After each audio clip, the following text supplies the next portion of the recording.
Greetings and salutations, my loyal subjects. This is me, of course, your Shogun Sugi, and today I'm gonna be giving my 2 cents at this new Netflix original anime series, Exception, which is an anime original, so there's no source material in terms of a manga or a light novel.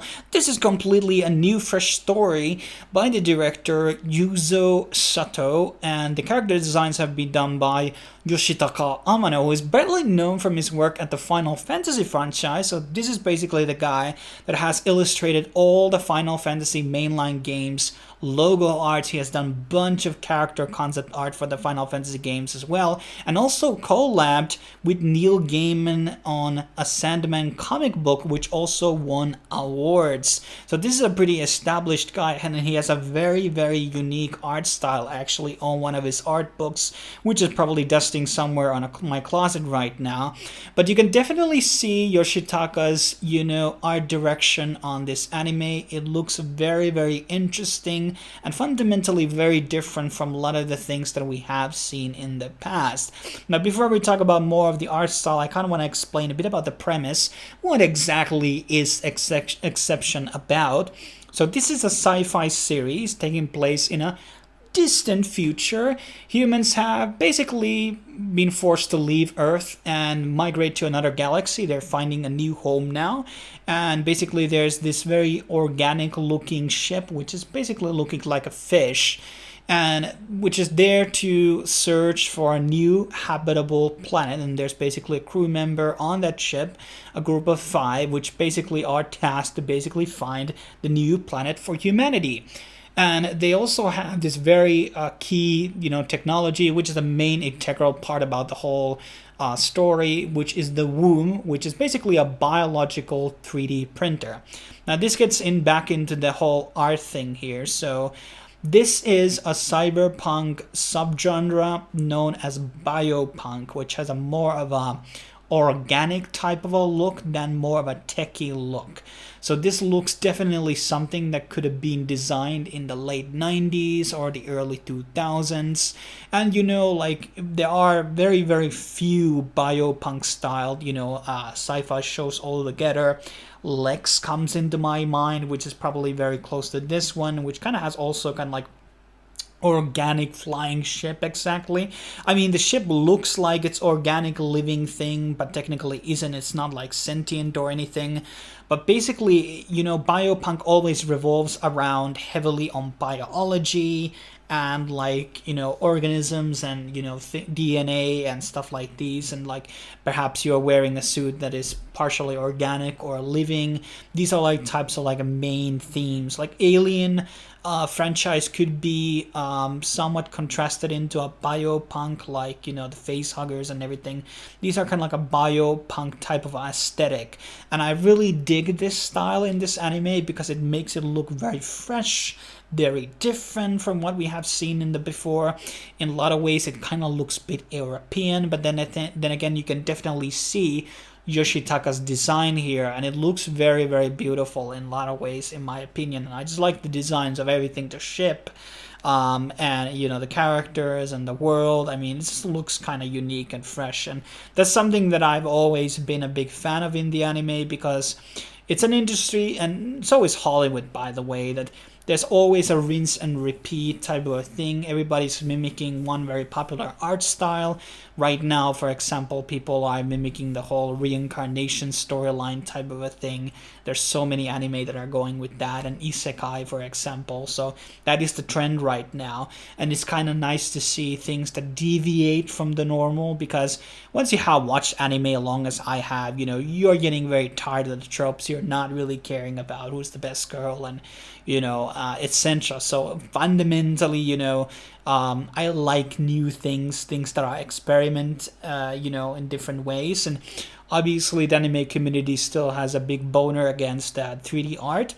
But I think that, something I've talked about before is that there are a lot of bad 3D Japanese studios out there. But, when I compared the work of Tatsunoko Production, I think the Back End Record, which is the studio behind this, I think they did a pretty good job here, and I think it looks a lot better than a lot of the other animations in the 3D anime department. So this is definitely above average, but a lot of people are obviously going to be comparing it to 2D, which is already like a faulty way to look at this, product as a whole. But I don't think 3D is always there to show us like the most fucking amazing movement and etc. Like these are different animated, and they have different perks and different types of immersion that they can create through that 2D or 3D art.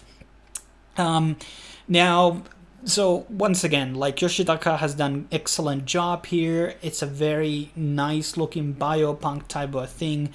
I wish biopunk was generally more explored in general, because it's kind of interesting. Well, it's not exactly a subset of cyberpunk, but it's kind of similar though. And basically, in terms of the story, it's an 8-episode series. The last episode is actually 40 minutes long, so technically 9-episode series. And there's not going to be a season 2, so this is like a whole story told from start to finish. And basically, it kind of starts out as Among Us. Okay, that's basically the story in the beginning, that there happens to be a traitor aboard, and people have speculations who is that traitor, and then from there, basically the story will evolve into something else. And so it kind of like starts out a bit like this sort of investigative mystery type of a thing, and then it ends up by like being about, well, not saving the universe, but saving humanity. There's always a lot of these stories which kind of starts out, with a plot that is kind of simple and simple goal, but then it ends up being like something grander. This is basically like many anime out there, or many different stories. I don't exactly mind it. I did find the ending okay, but I definitely thought it could have been kind of better. Something about also the art style on the very last shots in the anime were looking kind of weird and very different from the main direction of the anime altogether. So I felt like maybe they had redone the ending perhaps, or they maybe have a different ending. But when it comes to these anime originals in general, you shouldn't go in and expecting like this amazing written story. This is definitely, it's an okay story. Okay, like I couldn't predict who was the culprit and what was that, and so there was some good writing there behind it, but perhaps towards the end, like the last 2 episodes was not really, the interest kind of dropped out, because once you find out the culprit, that's a big part of the story, and then there's kind of like what's going to be happening next. But fundamentally, like this is a solid anime. In terms of the story and the animation, in my opinion. The soundtrack was pretty lackluster. I mean, the OP was pretty much like violins and piano, which was all sweet and dandy, but not very rememberable. And the ED was, non-existent stuff. And I think most of it was very forgettable. And this is the funny thing about these Netflix anime, is that it seems that Netflix has their own in-house studio, or there's somebody who they lease for work on these intros for their shows. Now Netflix does like pretty good animation. Let's say, for example, Frontier. That's a Netflix original that has a very, very amazing intro, and then obviously comes into my mind like Daredevil and etc. But usually, like, they are really good CGI wise, but they don't actually put very much effort in the actual music. So you may have like these intros which look really good, but they're kind of lacking that music. Then again, you can have something like, I don't know, the Simpsons theme. That's iconic, but is the intro in itself like iconic? Well, it kind of is. But then you may have something like, I don't know, Law and Order, great tune, but not so great intro. But that's like besides the point. I thought, also I have to talk about the voices. So English dub seemed actually pretty high quality based on the few seconds that I actually listened it in. Although there was a black guy voicing a white guy, which was kind of weird. Not that it was like too much bothering, something to just point out there. So I did actually enjoy the Japanese audio here. I mean, something I always say, like, it's a lot of like familiar, voice actors once again voicing these characters, which I've heard a million times. And sometimes it feels to me like these guys have no vocal range whatsoever. Like, they can do only one voice, and that's basically it, and they get typecasted as that.